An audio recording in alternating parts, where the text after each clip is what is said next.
quick count itu adalah pusatnya kejahatan, kumpulan para penipu-penipu yang berkedok intelektual. Itu bukan menurut saya. Menurut Prabowo Subianto memang quick count itu kelompok pembohong, penipu. Dan itu dimuat di media ya? Dan itu sudah disosialisasi oleh Gerindra di seluruh Indonesia. Jadi kalau bicara quick count, lembaga survei, Prabowo adalah satu-satunya tokoh yang sudah melakukan sosialisasi bahwa ini kelompok penipu ulung, pembohong besar. Itu kapan disampaikan oleh Prabowo? Tahun 2019, tahun 2014. Masih ada jejak datanya di BBC London, bukan media abal-abal, di berbagai media nasional juga. Jadi rakyat sudah tahu.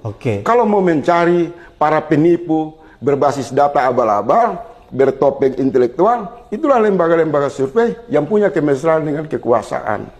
Mereka menjadi instrumen kepentingan untuk melanggengkan kecurangan. Tapi hari ini Prabowo menggunakan jasa yang sama. Jadi lembaga survei itu lagi. Seolah Prabowo bekerja sama dengan pembohong untuk bagaimana bisa menang dengan cara kebohongan. Maka rakyat akan berkesimpulan, bisa ya, 2 kali dia dicurangi. Kemudian karena dia dicurangi tersebut, dia harus bersekutu dengan lembaga penipu publik, pembohong publik untuk mendapatkan kemenangan secara curang. Yang berhak mengumumkan kemenangan itu KPU.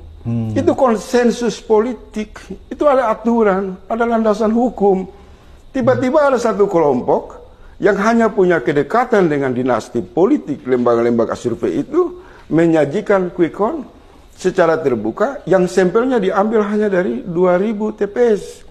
Tidak mewakili hampir 1 juta TPS yang tersebar di Indonesia. Sangat tidak mewakili. Dan saya mau kasih tahu, 2.000 TPS itu diduga kuat adalah TPS siluman, TPS hantu.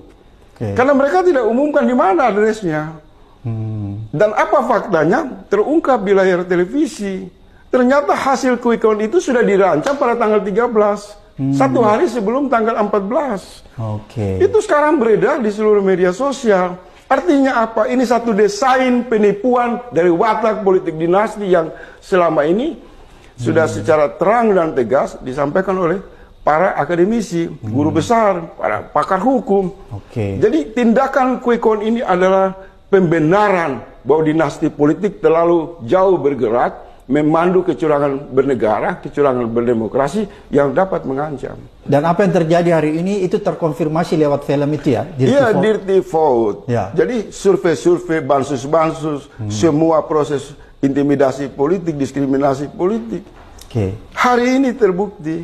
Kalau kecurangan ini dibiarkan, berarti kita menghasilkan pemimpin bermental pencuri, pemimpin bermental maling, karena dia lahir dari lembaga-lembaga survei yang dipandu oleh aneka opini kebohongan. Ini kalau sudah terjadi seperti ini, kecurangan yang begitu masif, yang seharusnya kalau menurut Bung Faisal bilang, ada data yang memperlihatkan real count sementara, itu kan menunjukkan bahwa sebenarnya posisi Amin. Saya mau bilang begini Bang, hari ini terjadi gerakan rakyat di berbagai media sosial. Dari 800.000 TPS yang tersebar di seluruh Indonesia, C1-nya mulai dipublik oleh rakyat di berbagai media sosial.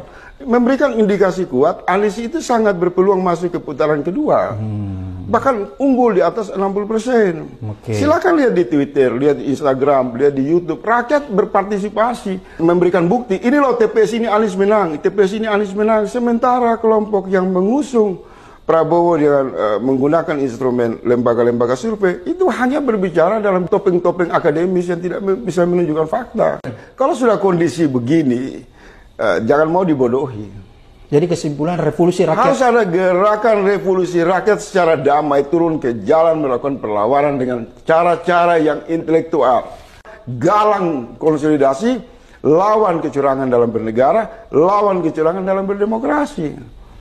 Nah mungkin dugaan saya juga daerah-daerah ini akan teriak referendum untuk meminta mengevaluasi proses demokrasi. Kalau 10 kampus besar di Indonesia dalam waktu cepat, para guru-guru besar itu berkumpul lalu mengumumkan pemilu ini curang, selesai. Kalau dia sudah mengatakan quick count itu pembohong, kemudian dia pakai untuk merayakan kemenangan, itu satu perayaan kebohongan.